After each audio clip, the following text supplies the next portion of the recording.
Povo de Deus, mais uma vez nós estamos aqui para explicar as Escrituras e, como foi prometido, nós vamos estar falando hoje no livro de Malaquias, no capítulo 3, do verso 6 em diante. Mas eu quero deixar aqui para vocês que o livro de Malaquias é propriamente dito, é um livro que chama a atenção dos sacerdotes e da nação de Israel, tá? Então esse livro foi escrito para a nação de Israel naquele momento, naquele local, o que eles estavam passando. Muito bem. Malaquias capítulo 3, verso 6 em diante diz: Eu, o Senhor, não mudo. Por isso vós, ó filho de Jacó, não sois consumidos. Desde o dia de vossos pais, vos desviastes dos meus estatutos, e não o guardastes. Tornai-vos para mim, e eu tornarei para vós, diz o Senhor dos Exércitos. Mas vós dizeis: em que havemos de tornar? Roubará o homem a Deus? Todavia vós me roubais, e dizeis: em que te roubamos? No dízimos e nas ofertas alçadas. Com maldição sois amaldiçoados, porque me roubais, vós, a nação toda. Trazei todos os dízimos à casa do tesouro, para que haja mantimento na minha casa.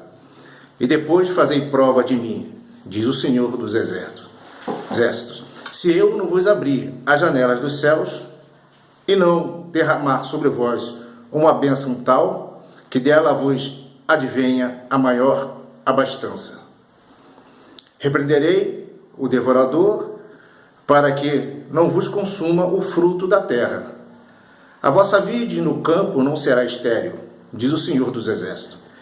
Então todas as nações vos chamarão bem-aventurados, porque vos sereis uma terra deleitosa, diz o Senhor dos Exércitos. Muito bem. Nós lemos aqui, já tem mais um texto para baixo, mas o mais interessante é que está aqui em cima, nesse texto. Malaquias capítulo 3, verso 6 até o 12. Aí, o que se retrata desse texto, o que chama mais a atenção desse texto, que você já sabe qual é o capítulo, qual é o versículo. Esse é o versículo mais conhecido da Bíblia.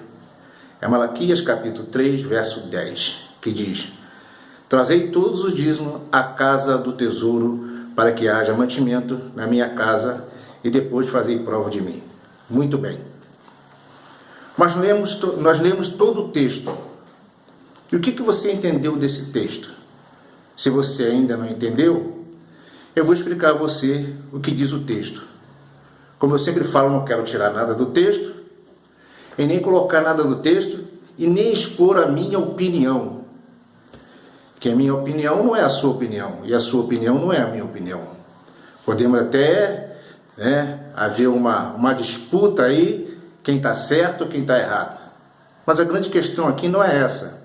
Não é trazer confusão, porque o Espírito de Deus não é espírito de confusão, mas é o espírito de entendimento. Muito bem. Nesse texto se retrata o quê?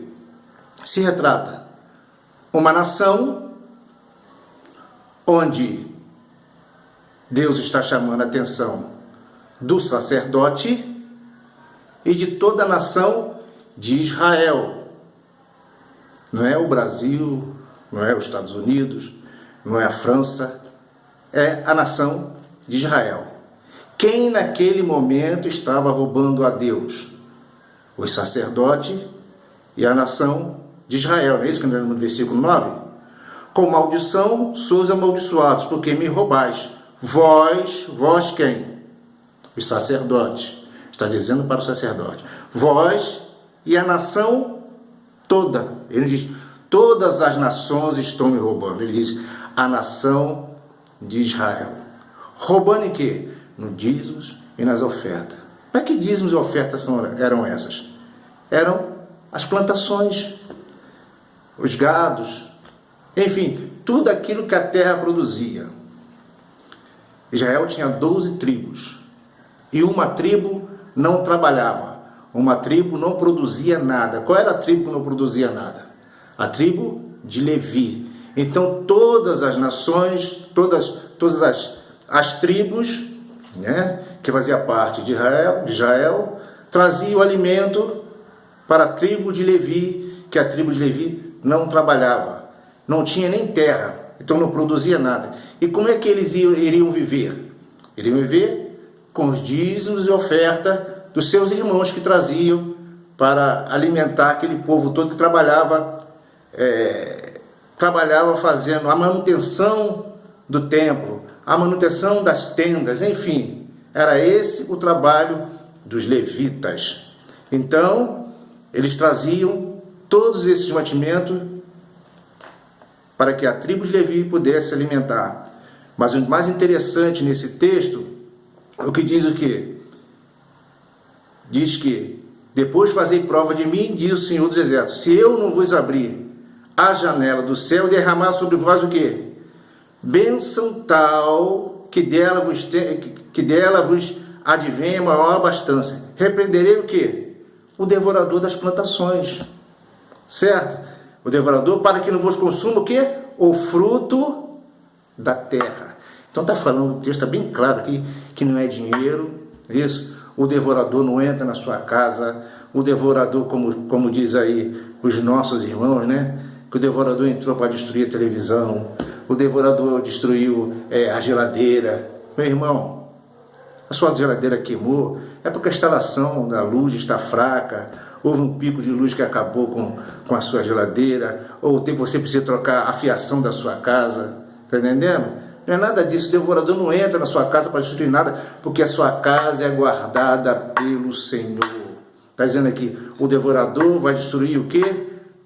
As plantações, está entendendo? A vossa vide, lá no verso 11, repreenderei o devorador para que não vos consuma o fruto da terra, e a vossa vide, a plantação de quê?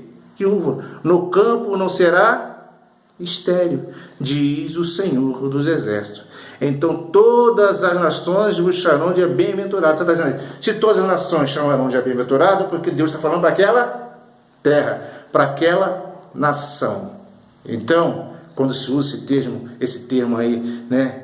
Muitos líderes usam esse termo no verso 10, trazei todos os dízimos da casa do tesouro para que haja mantimento. Aí eu te pergunto, há mantimento aonde você está, né, onde nós estamos, há mantimento guardado? Para quando o pobre, o necessitado chegar lá e enviar uma bolsa de compra aí, eu preciso de alimento, tem alguma coisa lá?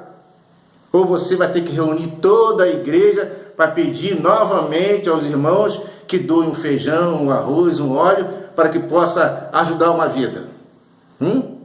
Se é para isso, os dízimos e a oferta é para isso, como o texto diz, então nós estamos errados.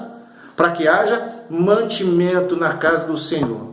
Se tem mantimento lá, na sua igreja, então está de parabéns. A sua igreja está de parabéns. Chegar algum necessitado em alguma hora, né, em qualquer momento precisando de alimento, se a igreja tem para dar, está de parabéns. Até concordo. Está entendendo? Até concordo com essa situação. Mas se não tem nada, meu irmão, para onde está indo então os mantimentos? Se diz, trazei, tá legal, vamos levar, né? Mas na hora de ter o mantimento, cadê o mantimento? Onde fica os mantimentos guardados? Então essa palavra que eu quero deixar para você nesse vídeo, que o texto está dizendo isso, é para a nação de Israel, não é para a gente. O dízimo para a gente já é outro caso que um dia eu vou explicar. No outro vídeo eu vou explicar para que serve os dízimos na nossa igreja, as ofertas, né? Que a gente leva lá para o templo e tal, aquele negócio todo. Eu vou estar explicando. Mas isso aqui não está dizendo para a gente não. Isso aqui está dizendo para a nação de Israel, para os sacerdotes que estavam roubando, estavam levando tudo do templo e não tinha nada. Então Deus está chamando atenção. Vós sacerdote, e a nação toda, o pessoal não estava se portando mais com o pobre, com o necessitado, com aquele que estava precisando realmente de uma assistência, né? Então há uma chamada de atenção, né, que Deus está falando. O gafanhoto era gafanhoto mesmo, não é demônio não, era gafanhoto. O gafanhoto chegava na terra e destruía. Nós trocamos esse gafanhoto por demônio, Mas o texto não está dizendo que é demônio, é gafanhoto. Gafanhoto ia na terra, na plantação, e destruía toda a plantação, né? E Deus mandava realmente chuva, era chuva, não é chuva de bênção, como a gente fala hoje. Deus vai derramar chuva de bênção, eu trazei, porque Deus vai derramar chuva de bênção, não é chuva de bênção não, era chuva mesmo, chuva seródia, quer dizer, chuva no tempo certo. Deus não ia deixar faltar a chuva na terra, e a terra ia produzir, e Deus não ia deixar o gafanhoto destruir a plantação. É isso que o texto está dizendo. Não estamos colocando nada no texto, nem tirando nada do texto, e nem dando a nossa opinião. Pelo contrário, eu estou falando o que diz o texto, tá bom? Então, um beijo no seu coração, e uma noite abençoada, e um dia abençoado, em nome de Jesus.